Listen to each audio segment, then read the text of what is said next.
Welcome to the Pitch Strike Chronicles. I am Tats. I am here with Rob, and jumping in at the moment, here we have Donald. We will be breaking down the news of the leak of Aaron Judge's contract from the Yankees. They're saying it's around 8 years, $300 million. Is that going to be sufficient enough for him to sign the deal, or is he still going to continue to shop around? We'll break that all down right here on Pitch Strike Chronicles.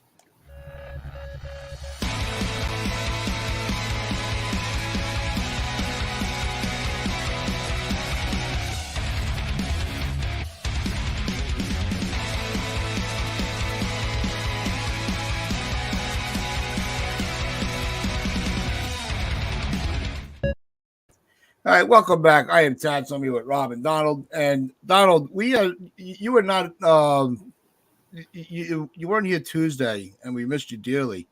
But so I'll ask you first. When you heard the offer of the 8 years, 300, as somebody that's been like us very critical of how the Yankees have handled Aaron Judge, do you think that's a fair offer? That's a good question. Yes, I do actually. I think that's a good starting point.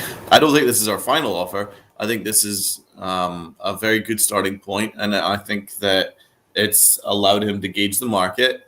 I don't think the Yankees want to get into a bidding war per se. I think it's a pretty good offer, man. It's a good starting point. It's actually the offer they should have just given him last year, in which none of this would be happening right now. But there's no point crying over spilt milk. At this stage, I think it's a very fair offer. If the Giants come back and match that, then I think the Yankees will then go a step higher. From what I understand from Bob Clappish, Judge wants 9. I wouldn't necessarily give him 9, although at this stage, if you're going to give him 8, you might as well give him 9 if it closes the deal.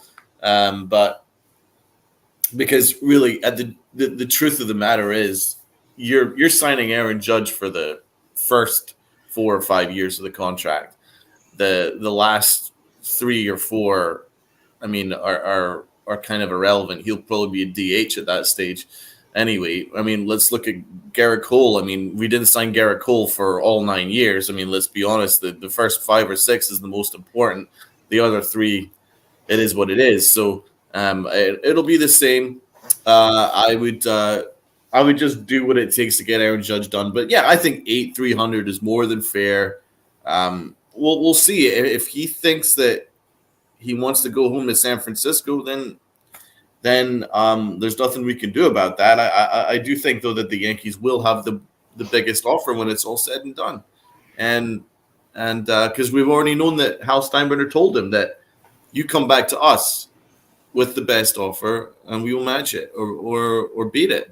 He already said that. So I fully trust Hal's words here. I think the Yankees desperately want to get it done. And from what I understand, we're going to have a decision by next week.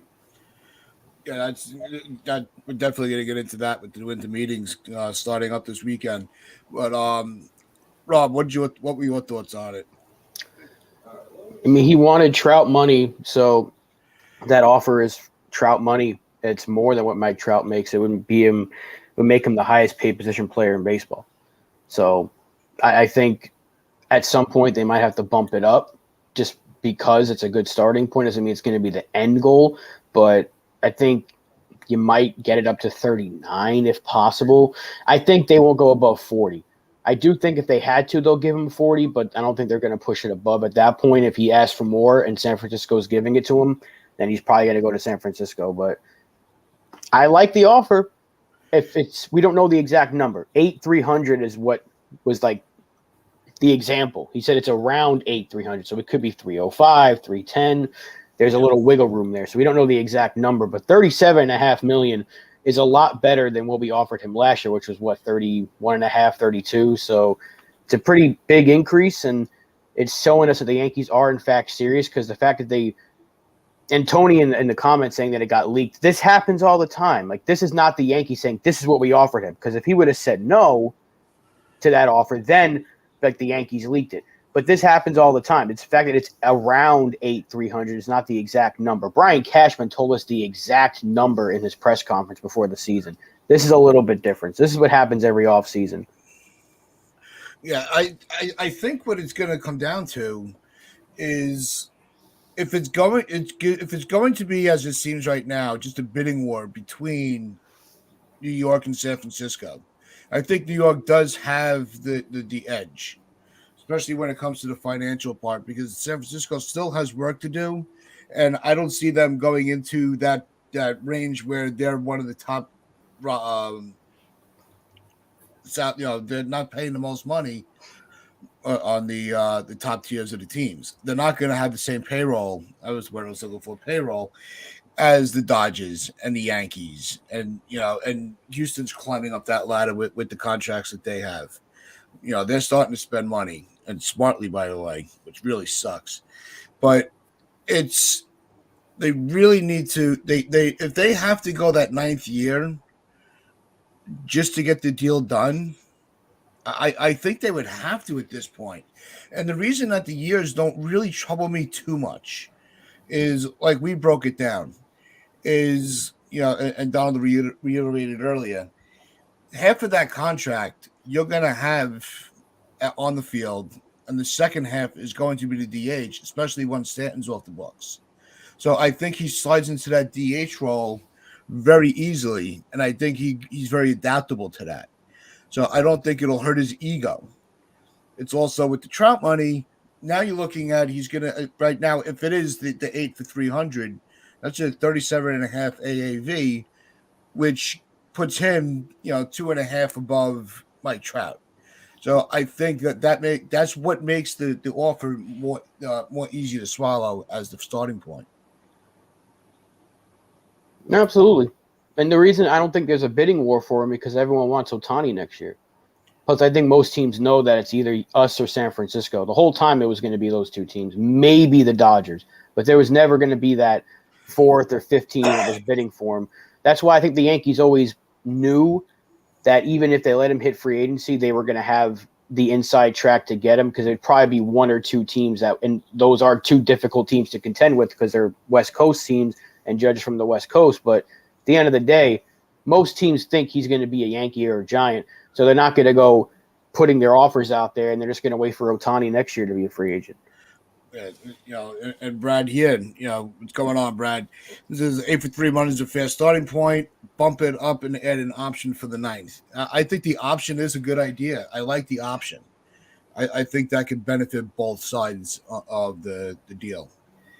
Well, that's a good point as well, Brad. They added a ninth year for Garrett Cole, so why wouldn't they do that for Judge?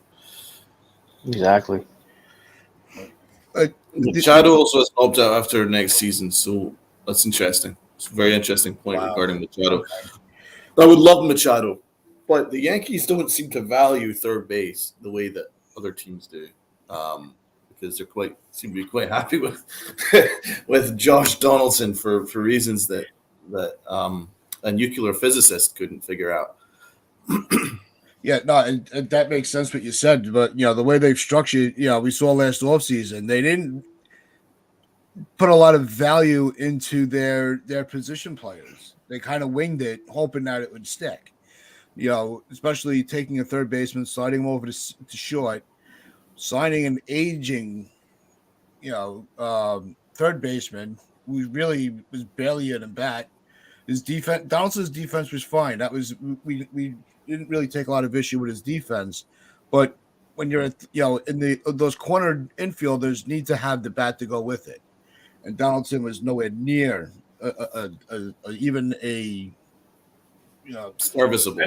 Yeah, he wouldn't make it as a bench player on half of these teams, but we had him as our starting third baseman. Putting him in the middle of the lineup to do shit. His OPS was what, 6? Was it 80, 680, something like that? It was like a near 200-point drop off from the year before. The average is 800.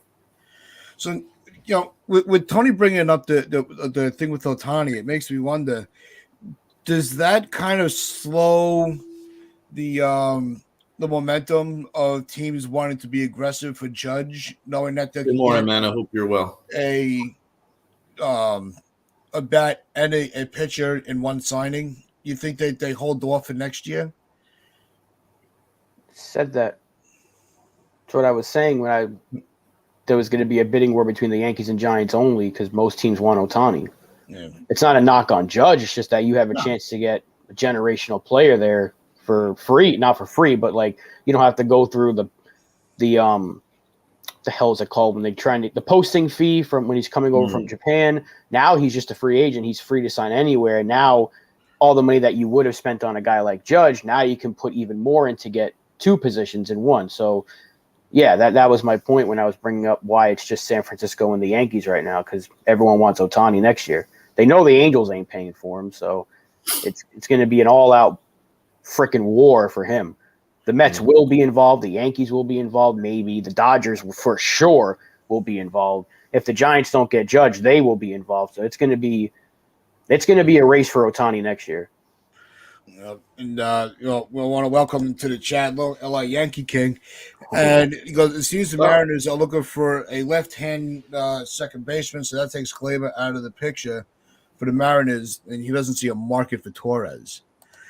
I think there's still going to be a market for Torres. I really do. I think that the first thing they're going to do is they're going to call Miami and see if they could rekindle the communication from the trade deadline.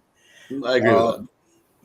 I really think that's the route they're going to go, because obviously the Marlins had the interest. Now you go to them and say, all right, are you still interested? And, what will it take to get this deal done? And I think because it's the offseason, it gives you more time to really do the deal right and not have to rush because of the 12 o'clock hour. Little team makes it to trade. Ooh, that'd be interesting. Okay, where do you predict, Tony, that Ohtani is going to end up? Yeah, no, Miami does have Jazz Chisholm, but that would change the equation on Miami. But if they were so interested in him to begin with, did they, was it they weren't sure what they were going to have with Jazz, or was Jazz going to be, a high leverage trade piece for them to even bolster their roster even more for other serviceable players? Let's see what time the Blue Jays. Interesting. Well, they also wanted Peraza or Volpe, so unless the Yankees sign a shortstop, which I doubt they will, they're not going to Miami with Torres, unless they're getting like that dude Rogers, who had a terrible ERA last year, but he was good the year before. That seemed like the kind of project player the Yankees would like to get. Cheap, 25-year-old lefty. But is he better than Domingo Germán? So you got to think, if we're getting a pitcher in trade, he's got to be better than at least Domingo Germán, which I don't know if Rogers is, but Pablo Lopez certainly would be. So you got to wonder what they're doing. I think they signed a starting pitcher instead of trading for him, because you don't know about DJ's injury. He might get surgery and he could be out for a little bit.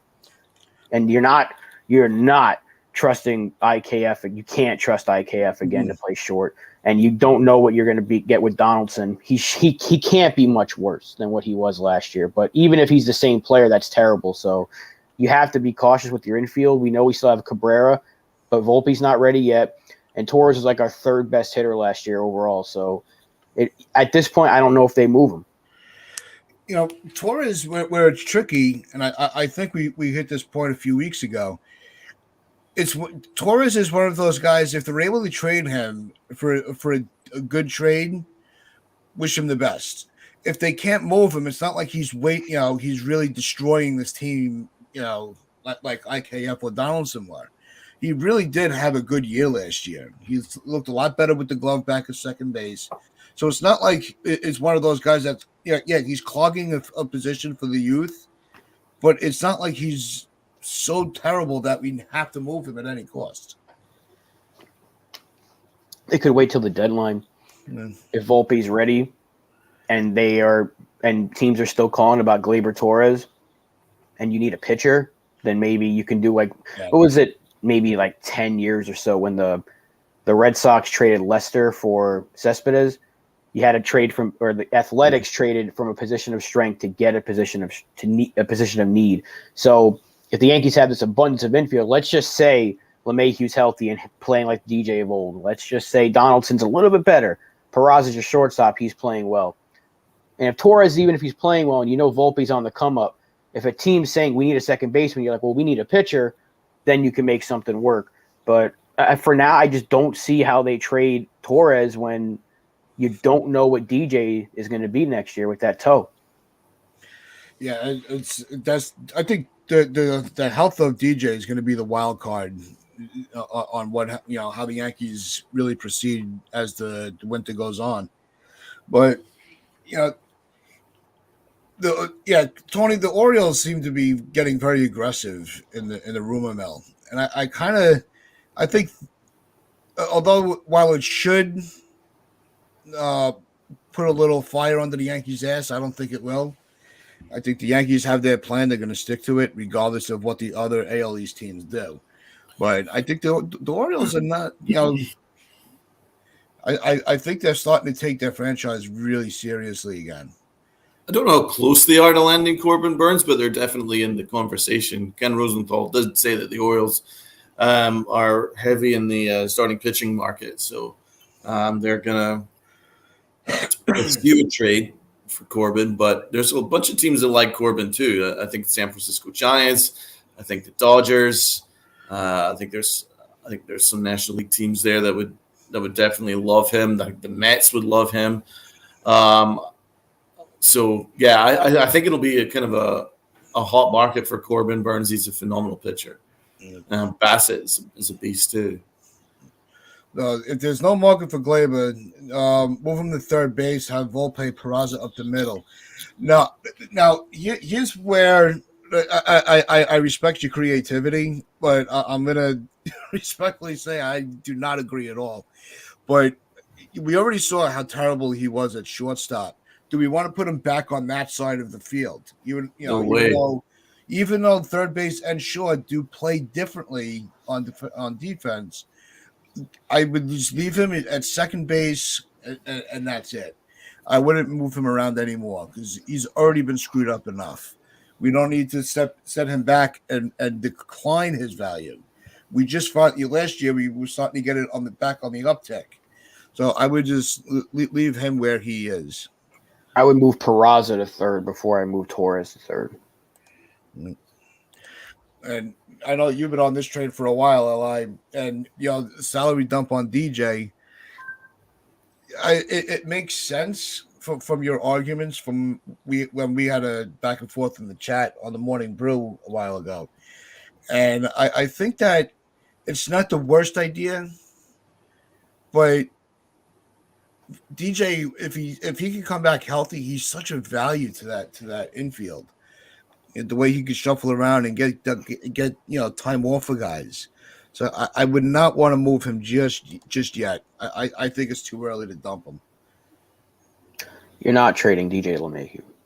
You can't. Who's taking him? And you don't know what he's been held. He's been hurt the last 2 years, and he hasn't been his usual self. And some team's going to say, "Yeah, we'll take him when he's 33 and paid $15 million a year." They're not trading DJ.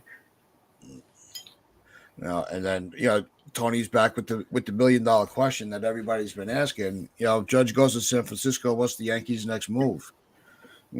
Donald, do you have a player in mind that you would be like, this is the pivot to kind of give the Yankee fans faith that even though they missed out on Judge, they're not giving it up? Not really, but I do understand that. From what I understand, that if Judge is to go elsewhere, the Yankees will go on a spending spree. Where they target, in particular, I guess it would be one of the big free agent shortstops. But there's not really a player that jumps out to me that replaces Aaron Judge. I don't think you can really replace Aaron Judge. He's kind of irreplaceable, in my opinion. Well, certainly this year and over the next 2 years, I don't think the Yankees could recover from that. Just optically, how can you have your 62 home run guy who breaks the AL home run record, and you name right field after him? He's your homegrown boy, and he then goes elsewhere because you couldn't agree to a contract with him. That just optically, it's impossible to sell to the fan base. Yeah, because remember, we haven't been able to put together a World Series team with Aaron Judge having one of the greatest seasons in baseball history. How are they going to put together a championship level team without that. It's really impossible to sell to me. So sure, the Yankees might try and have a free agency where they cover up, like for instance when they lost Robinson Cano and then they brought in Ellsbury and all this that and the other. I just don't think that there's really an automatic replacement for an Aaron Judge. So I mean, I love a shortstop. I'm still on the shortstop train, but that should be along with Aaron Judge rather than a replacement for him. Yeah, I think the only way to salvage their, if they don't want to really have to go into hiding, you're going to have to go after like a Correa, Verlander, Turner, like one of those three big guys. Dump Donaldson, Hicks, IKF. Like there's so many other moves just for us to say, all right, they didn't get it, they didn't get Judge, but at least they made other moves that the fans have been clamoring for that are holding this team back.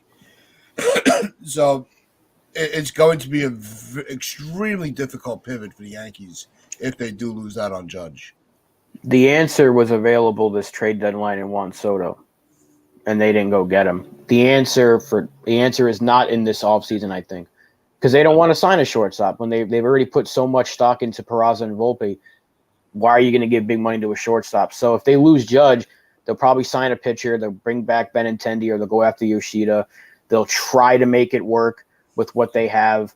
Maybe you sign another bat for, I don't know who's even available, but most of the big names are shortstops anyway. But again, I don't think they do that. I think if they lose Judge, next year they're going to go all out for Shohei Ohtani. That's the only way you can replace Aaron Judge with Shohei Ohtani. But the thing, you see, that's why at the trade deadline, I was screaming that that Soto was the move at the trade deadline.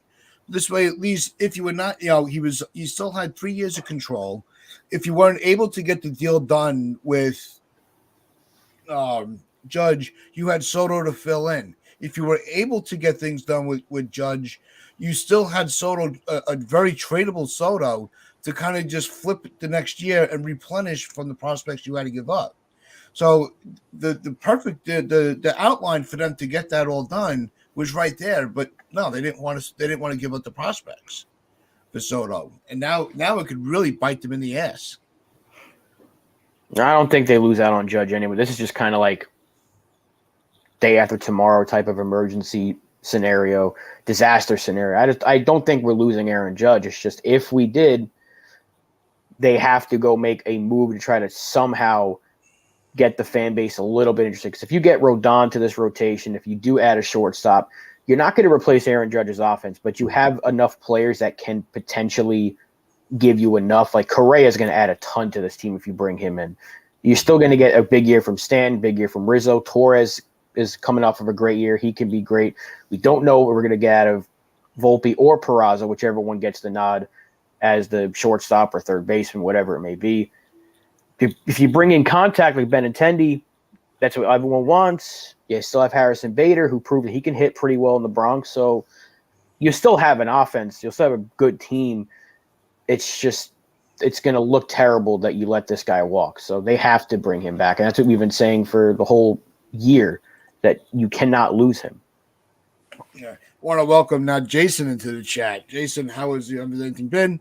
I think if San Francisco counters his offer, the Yankees will have to counter their offer by the same amount to 340, and we'll have to go 370, 380. Yeah, I think it's going to be like in $10 million increments of how they go back and forth. I think that's how they're going to do it. So right now, say, it's 300. Like Rob said earlier, it could be 305, 310. We're not sure what the exact number is. What you might see, San Francisco counter with 320 or 325. And then the Yankees have to count it from that. So, yeah. And your other point, which is kind of nerve-wracking, is watch out for the Dodgers. They're looking to trade for Willy Adames for money, maybe paid their initial offer for Judge. You guys were you. It was mentioned earlier that the Dodgers are just going to kind of drive up the price from San Francisco's point of view, so they could have more wiggle room to go and get Ohtani. So I think that's where I don't think the Dodgers are going to be that big of a player into Judge. I think they're just going to try to disrupt the market. Never count them out. Never count the Dodgers out. If the Giants back out of it, Dodgers can swoop right in and say, "Well, we can afford it." Because if the Yankees say we'll go to 40, and the Giants say we can't do 40, the Dodgers say, "Well, we can do 42," because it's the Dodgers. They have just as much money as we do, well, not as much, but in the same realm, and they're not afraid to spend. But they also want Ohtani, and they also need to fill a lot of other positions. So I don't think they're in it necessarily, but I don't think they're out of it either. They're lurking. They're always lurking. Every time there's a big name out there, the Dodgers are always in. Well, yeah, they can sign both Judge and Ohtani, Jason, but at the same time, those are going to be two very lengthy contracts. Eventually you're going to need to have one or both of them flip-flopping at on the DH role. So I think with the Dodgers, as much as Rob's pointing out that they have the money to do it, they have the balls to do it. They don't care. They'll spend if they have to spend. But are they going to clog up that that DH with the way that as their players age?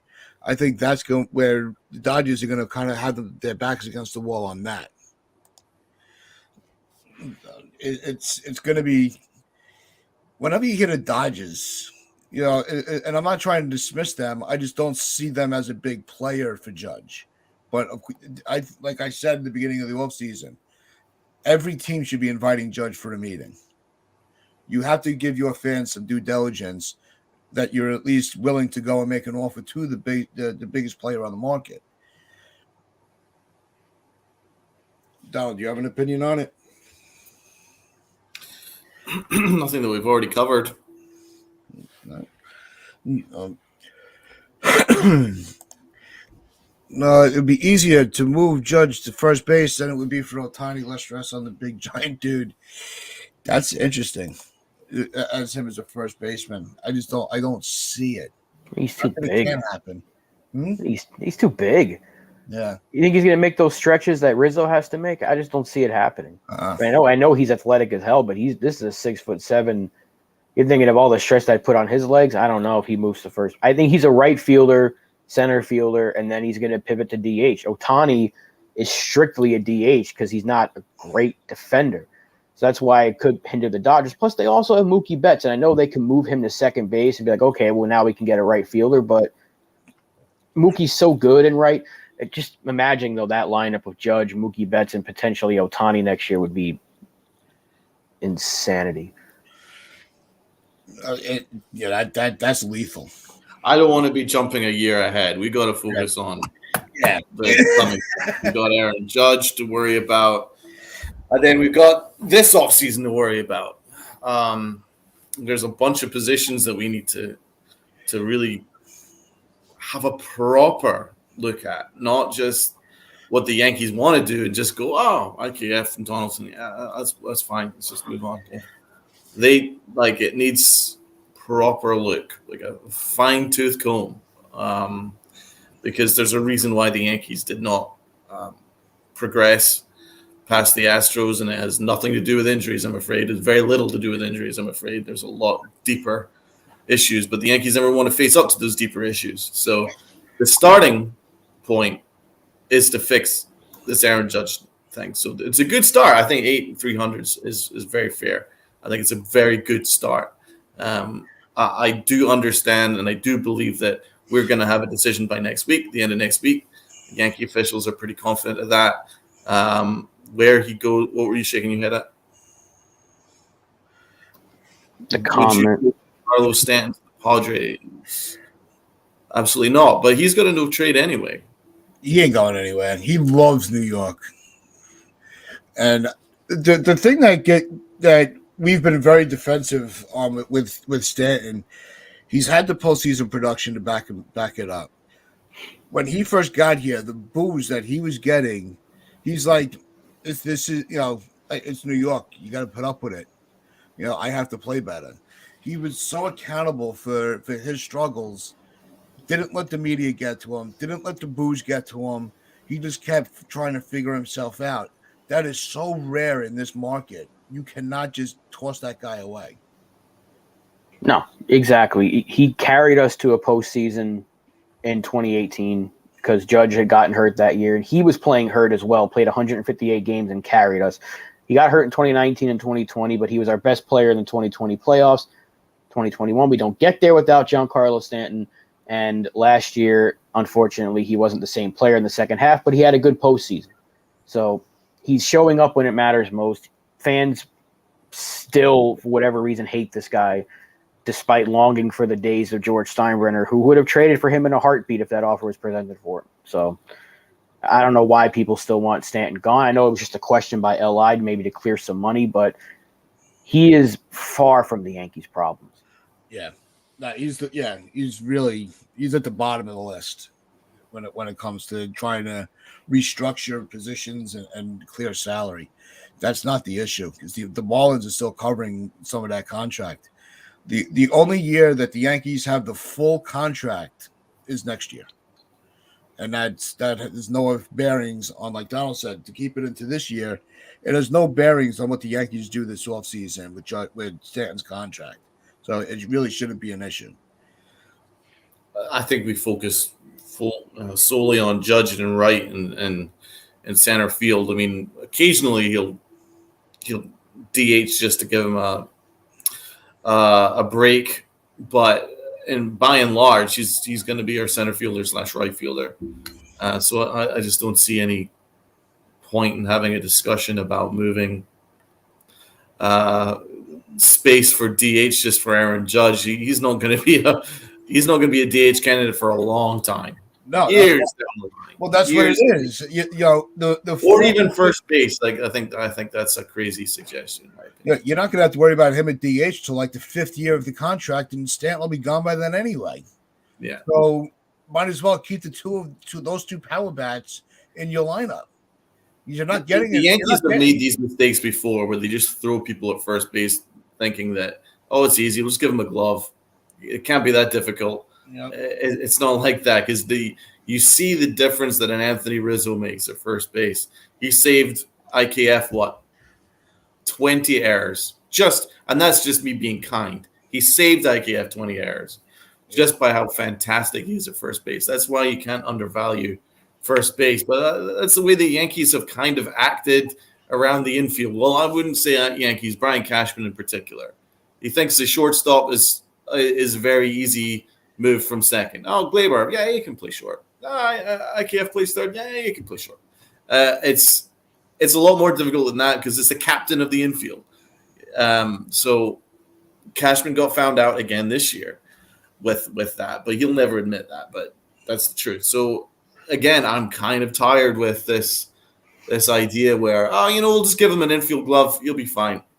These guys, that is a huge mistake. I just want proper shortstops to play shortstop, and I want an actual second baseman to play second base, like Gleyber Torres did last year. He actually had one of his best defensive years. And Anthony Rizzo, there's a reason why we re-signed him, and it's not just because of his bat, because his defense is absolutely elite. So yeah. And Brad, to keep it on to this offseason, is the winter meetings the most interesting since the Cole free agency? I think so.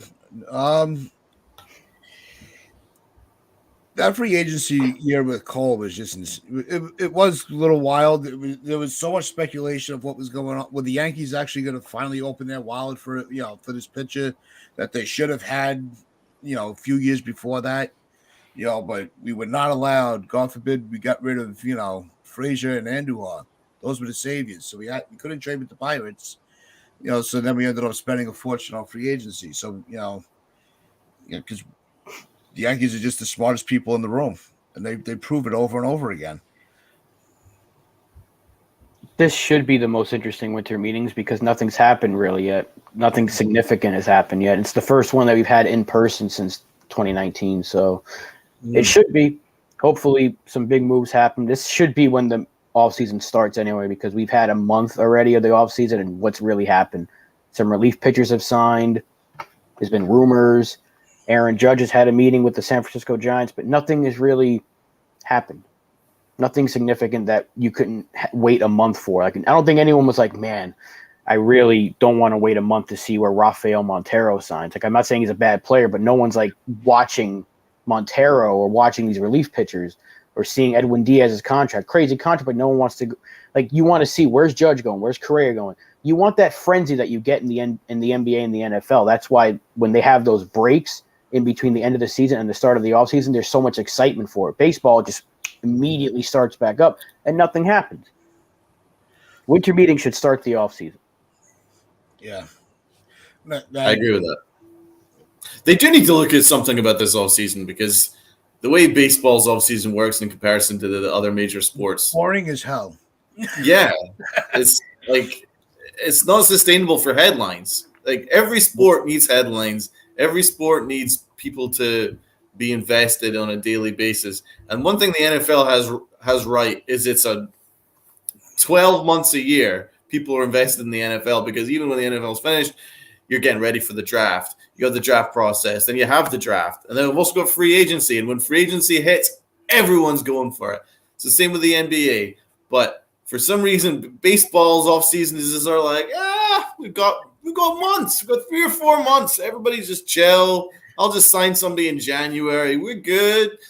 I mean, it's very hard to be invested on a daily basis with the way baseball operate their off season. I think that they should try and figure out a way in which to manipulate the off season to which case then there's more action that happens quickly. We want meetings quickly. We want these kind of things to start moving. So I would start with the winter meetings. I think the winter meetings should start the offseason. It's a very good idea from Rob. And I would certainly think that some headlines would help baseball immeasurably. It really would, because they want to pacing up the game. Maybe quicken up the offseason too. Not length, but the way it's structured. Our executives choose to do their business. I think there needs to be more action happening quick. No, you can't have an off season where you have 1 or 2 players come off right away, and then you're sitting around and you're waiting and you're waiting and you wait, and then there are pitchers and catchers are reporting, and you still have about 50 free agents out there. It's insane. They definitely need to restructure how they do it all, because it just doesn't work. You cannot lose momentum. The best way to become one of the best, the biggest sports in the country, stay in the headlines. The NFL is a master at it. I was losing my mind the other day because I was trying to, I wanted to hear what was going on some of the hot stove takes. So I turned on, the radio, and it was 24 hours about Mike White and the Jets. I'm like, this is I don't want to hear it anymore. Case point, 21-22 offseason, we had a lot of interest. Yeah, I mean, obviously that was because there was the impending lockout. Yeah. But obviously I don't recommend us to have a lockout every year, but then there should be some kind of element where, like as soon as off season opens for the NFL and NBA, meetings are scheduled, conversations are had, and that would add so much interest. It really would. I remember Scott Boras called into the Michael K show, and it was a number of years, it was like 5 or 6 years ago. And he was upset because it was like a week before spring training was due to sign, and there were still major free agents that were on. That was the Machado year. That were available. That was the Machado one. And he called in and he was upset about it. He's like, well, listen, first of all, there's not enough teams that are actually competing, that actually want to spend the money to bring in a guy like Machado. There aren't enough teams because there isn't any kind of situation where there's any, for the teams that don't want to compete or just want to tank, there's not any punishment for them. So they can just go ahead and just not spend any money. And there's only very few teams that would have an interest in Machado purely just to pay that money. So he says that there's a problem with that. There's a problem that we're like a week away from the season officially starting, and there's major stars that aren't even signed yet. So, Harper. I mean, it's Harper that year, right? Yeah, this is an issue where it's been going on for years, and that's why we should be thankful as Yankee fans to some extent, where for a long time we were the headlines. You know, now it's the Dodgers, but we were the headlines. We were the ones that kind of kept the offseason interesting, because we'll never forget in 2009. You know, I just, check the news. Oh, the Yankees signed Teixeira. Another day, oh, the Yankees signed from AJ Burnett. Oh my God, the Yankees bring in CC Sabathia. It was almost a daily basis. I was like, oh, this is beautiful. You know, we made the offseason in many occasions, but this is a deeper issue because there's not a lot of teams that actually want to spend. So it seems to be a different case this year, though, because we've already got an Orioles fan in the chat who must be happy because the Orioles are actually looking to invest and looking to get better. So it looks like there's a couple more teams that are trying to compete, but by and large, it's very much still a top-heavy sport, and they do need to fix the offseason. That's why there's one comment here from LA, that's been kind of staring at me. Is the hot takes the Orioles get Correa 10 years, $300 million. I think Tony would sign right up for that on his team. It's just I don't know if the owner will spend that kind of money. They have Gunnar Henderson. He's ready to come up this year. I don't think they're getting Correa. And I swear, LA, don't suggest move him to third base. It's a platinum glove winning player. If I see one more person saying sign Correa now and move him to third, I'm going to internally scream. I'll do it. What's going on, Chris? No, that's where the Yankees have gone wrong, and that's why they keep screwing up the development of these prospects. So they keep. No, I get it. I'm saying the same thing, man. I'm in complete agreement with Brad. They can't keep shuffling these players all over the infield. It's not working. If they're already established at a position, leave them there. We saw that already with Gleyber when he had a phenomenal year at second base. They moved him to short and let Didi walk with no backup plan and screwed that up. And not until we almost completely blew the season was it, all right, let's put him back at second base. And everybody thought it was just going to be instantaneous. They thought. We knew better. They thought that as soon as they moved him back to second, he was going to be okay. It doesn't work that way. It took him how long to it took him too long to figure out he can't play shortstop. So that's why IKF was no surprise for us that they kept him there for so freaking long. You didn't bench him until the offseason.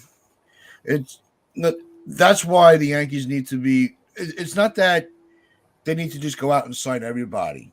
Just sign the players that are going to be able to. You could stick in a position, and they're going to improve the team, and not have to play this shuffle game because it's baseball, not shuffleboard. Right, and that's why if they do stick with the young guys in the infield, I want them to be very specific about who plays where, because I don't want Peraza to start the season at short, play really, really well, and then when Volpe comes up, you have to move him to second. I know he's played second before, and he's been fine, but if he's already showing that he can be a really good shortstop, then Volpe should be the second baseman. That's why I think they're going to take their time in the first month or so of the season playing him at both positions, and if he picks up second well, he can make that transition to the major leagues just fine. But if Peraza is playing this amazing defense, which we know he can, he's already shown you he can do it. Why is there talk about him being the second baseman when Volpe comes up? I think they need to rethink that, because why take a guy away from his strength just to get up another guy? Volpe can just as well play second. They've already tried him out there a couple of times in the minors. So, yeah, LI just commented on that about Volpe being more of a second baseman. Yeah, we've said that, and I think that Peraza would be. I would rather him at shortstop. Me too. Actually, I want Peraza to be shortstop. We saw it right. If Peraza plays shortstop, we can't undervalue how good Peraza looked in short last year. He looked phenomenal, especially in the playoffs. He was making some beautiful plays, and then he got promptly benched for it because he was too good. I remember actually tweeting that. Like, Peraza just made one of the best plays of the year. He's going to get benched for that, and he did. No, you called it, because that's what it was. His first game in the playoffs. Of course, the first ball that's hit is hit right to him because the ball always finds the new guy. and he executed the play perfectly. And his reward was, all right, you get tomorrow off. Yep. It's That's why the Yankees are so puzzling. It really is. You're playing second fiddle to Houston, who you can't stand, and you're just gonna keep yourselves behind the eight ball because you think you're better than everybody. You're not. Yeah, that's a really They're good not point. smarter than everybody. It's time to take the AL back. They aren't smarter than everybody they think they are. No, how many of us fans sit here, on social media and, jumping in and out of each other's chats on our shows? And we're all in the same mindset where this is what the Yankees need to do, but we know they're not going to do it. And that's a narrative that needs to change fast. What was it Kevin Kernan said when he was interviewed by Pete? He said that the way the Yankees front office is run with Brian Cashman, if they didn't have the money that they had to cover their mistakes, they'd be the Pirates. Yep. He's right. And it's, the other thing that the Yankees need to, really, and we've said it over and over, they need to trust their prospects more. They have no faith in their prospects. What does that say about the development in the minor league system? Do you have no faith in that development? Well, No, our development is fine. My issue has always been that when they reach the major league level, because there's not a plan for them once they reach major league level. Their development is absolutely perfect in the minors. I mean, we often win AAA, often win AA championships. It's once these players reach the major league level, it goes a lot deeper than that, because I don't think there's much of a development system once they reach the majors, because we got rid of some really good baseball people. And we're focused really on computers and analytics, and in terms of development, and a lot of really good coaches have gone by the wayside. Rob Thompson, Pena, people that actually know how to coach people. Even if it was time to move on from Joe Girardi, he was a very good person who knew how to coach people. Instead, we've got just a bunch of yes men and computer guys, and that's where there's a big drop off. What it's like with the Yankees, and I think Chris will appreciate this in the chat. It's kind of like the WWE when they have the guys coming up from their development system, NXT, and they bring them up to the main roster. They never had a plan for them back in the old regime. It's just kind of the same thing. And they would change gimmicks around and all that stuff, and people and all the wrestling fans would complain like this guy was doing so and so in NXT, and you bring him up to the main roster and he's bad. Well, this guy was doing so well in minor leagues, you call him up to the majors and you sit him on the bench. It's exactly what they did with Oswald Peraza. It's terrible development. How do you have your depending on what website it is, number 2 or 3 prospect who you didn't trade in several conversations, you kept him off of trades. You call him up in September and sit him in favor of a third baseman that was playing shortstop and playing it poorly, even though you try to sell us that he was playing it better. So the development is the problem up at the major league level. It's the GM's fault. Our minor league system is actually really, really good because we always have these players that nobody hears about. Like a Will Warren was like, who is this guy? But he's having a great year in the minors. So we develop players really well in low A, high A, double A, and triple A. But when they come here, they usually fizzle out because there's no plan for them. How many top prospects have come up, or good prospects have come up after raking in the minors, and because they don't play, or when they do play, they play well and then they get sat. We talked about it too many times. They did it with Frazier. They did it with Andujar at first. They did it with Florial. They did it with Peraza in a sense. They didn't even play him. So until they decide to get their heads out of their asses and change their ways, it's going to be the same thing when Volpe's ready, and that's what I'm afraid of. When Andujar was runner-up in the Rookie of the Year, the trade offers the Yankees got were significant for Andujar. He had a ton of value.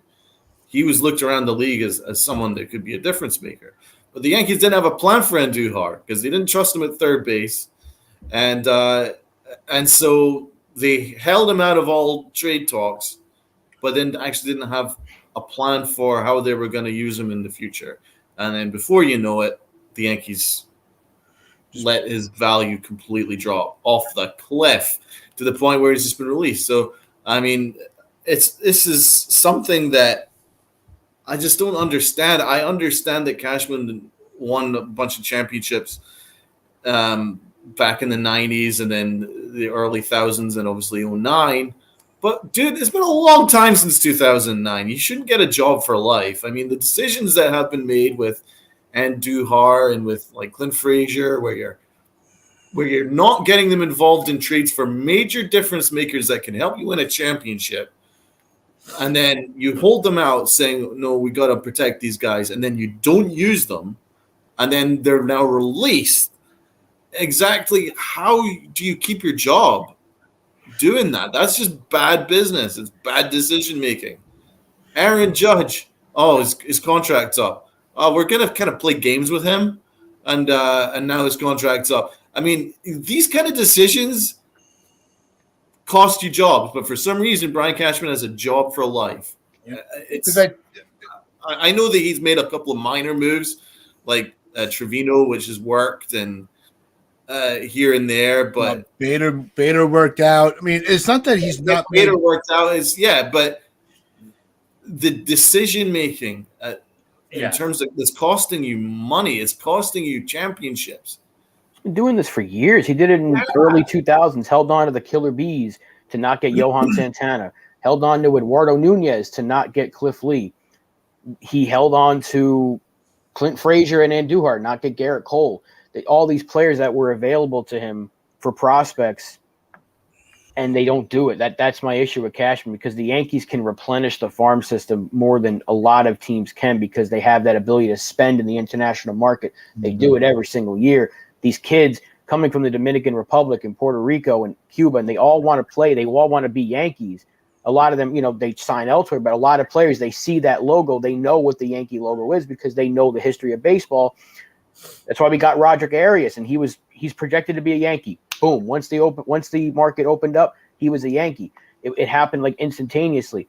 They have that ability to do that. So if a team is offering Pablo Lopez, and I love Peraza, but you should have made that move because you simply have no plan for Oswald Peraza, or you didn't have a plan.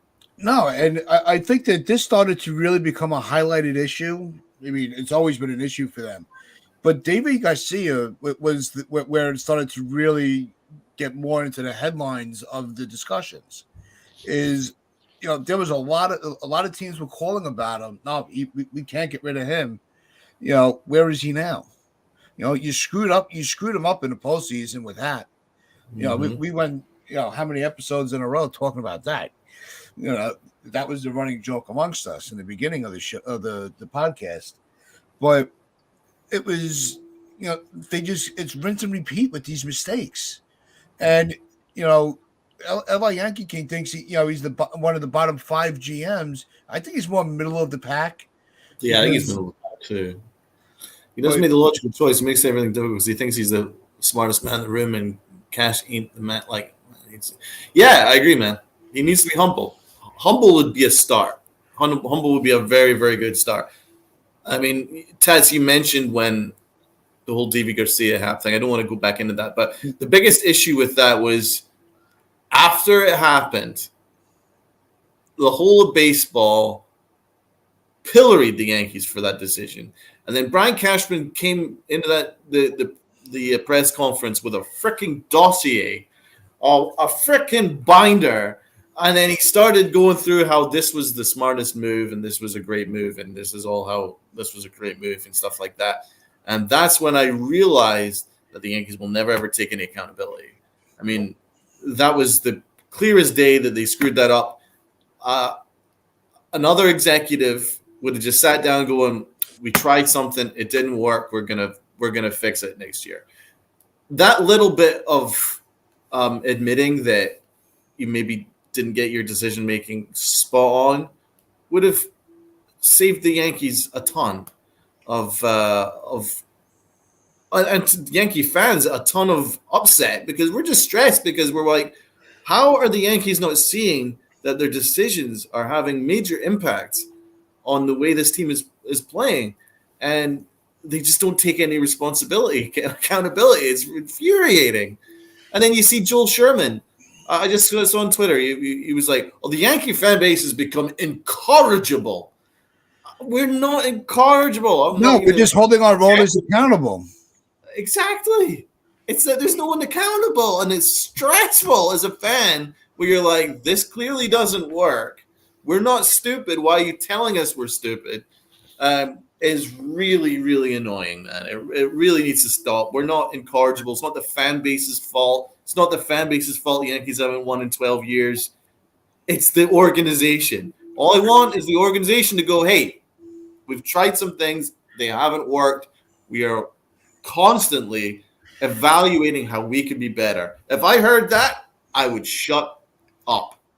That's all I would do. I would shut up and go, okay, I'll trust that you guys are evaluating. But they've never once said they're evaluating. They're just going, I'm really happy with this process. And that's infuriating because the process isn't working. Well, that's what's got I think that's what's got us all nervous with the meeting starting this weekend. Like, are we going to come back here on Tuesday and have news to talk about, or is it just going to be speculation of the rumors that are being leaked from the winter meetings?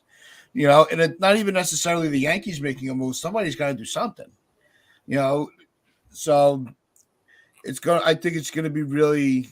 Well, the Yankees aren't going to make any moves until Aaron Judge has made a decision. No, I don't think a lot of teams. I think a lot of teams are waiting for that to happen. Because this way they'll know where their money could be spent. So, because if Judge is off the market, that gives $300+ million to another franchise to spend elsewhere. You know, whether it be the Giants may pivot to do something. You know, the Dodgers might pivot. You know, you hear it now. The Astros are interested in Benintendi. It's like, oh, great. You know, that's the last thing we need is to lose another. You know, have the Astros even bolster their roster even more while we're sitting around wondering. It's time to stop playing second fiddle, and I really hope that something positive comes out of the weekend with this the way that the talks start. I want to come on Tuesday and be able to have good news. Well, everyone's acting like the Yankees aren't doing anything. They've do it. We knew that priority one was Judge, and until Judge is signed, they're not going to do much else. They brought back Rizzo a lot sooner than I thought they would. We got Rizzo back. The Astros added a position of need. So the two powerhouses of the American League have both made pretty significant moves. Rizzo, without Rizzo, we're a terrible team defensively. With Rizzo, we're a much better team defensively. So that was a huge move. Move two now. Exactly.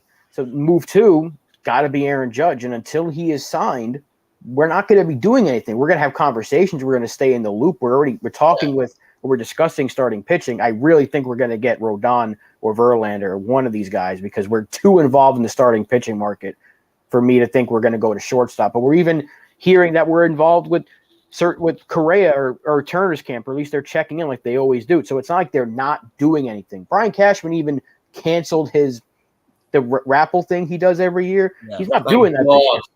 Thank God he's doing his job.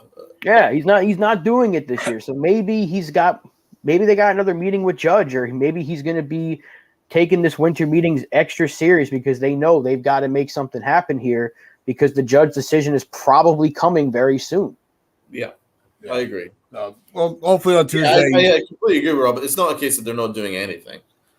My complaints have been over the last year or so. I think this offseason doing exactly as I could possibly ask for them to do. They've put on a serious offer for Aaron Judge. They've gotten Rizzo, which helps us get Aaron Judge because they're close friends. I think so far the offseason is going kind of as we'd expect. So, yeah, we're not going to be making these big signings without Aaron Judge's decision-making yet. So, we'll just have to be patient. Yep. Well, we're trying to. We've been waiting 12, 13 years of patience is being very tested. but that's just an argument for another day. So we do want to thank everybody for checking in. Before we go, rest in peace, Gaylord Perry, who dies at 84 years old. Yeah, Hall of Fame pitcher known for his spitball. He passed away this morning. So rest in peace, Gaylord Perry. Yes. Tats would know all about him. But no, in seriousness, he was one of the greatest pitchers of all time. Yeah. So. He's the name is synonymous with Right. Thank you to Li. Welcome to the chat. Hope to see you a lot more. Jason from 161. Appreciate your comments. Tony, as always. Chris, as always, every day. Much appreciated. Where you pitch out your pride, Brad, Uncle Brad, and then where you pitch out your pride and play hard.